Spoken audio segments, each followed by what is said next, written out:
হাসিনার নেতৃত্বে যে সমস্ত অত্যাচারটা হচ্ছে, হাসিনা ভোট ছাড়া যেভাবে ক্ষমতায় ছিল, যেভাবে দুর্নীতি এবং দুঃশাসন তৈরি করেছিল, এর বিচারটা দরকার। এর বিচারটা যদি না হয় তাহলে আবার সেই সুযোগটা সে গ্রহণ করবে। যদি আরেকবার সুযোগ গ্রহণ করে তাহলে যেটা বিগত 15-16 বছরে আপনাদের উপর অত্যাচার নির্যাতনের মাত্রা যে পরিমাণটা করছে তার চেয়ে বেশি করার সে সুযোগটা গ্রহণ করবে।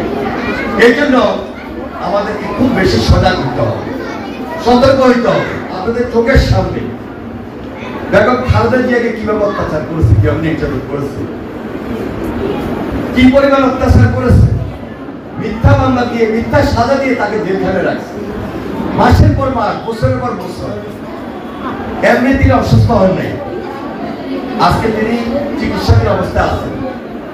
তার যে চিকিৎসা, সহজে এই চিকিৎসা করলো যে তিনি খুব ভালো হবেন এটা আমরা দেখি না, কিন্তু ওনার যথেষ্ট মনোবল আছে, সাহস আছে।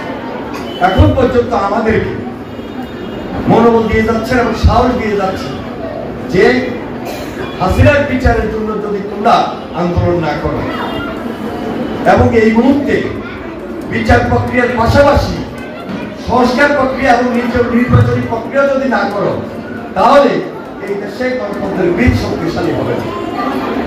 যেটার জন্য উনি আন্দোলন করেছেন, যেটার জন্য উনি সংগ্রাম করেছেন, লড়াই করেছেন এবং আন্দোলন সংগ্রাম করতে গিয়েই তো উনি নির্যাতিত হয়েছেন।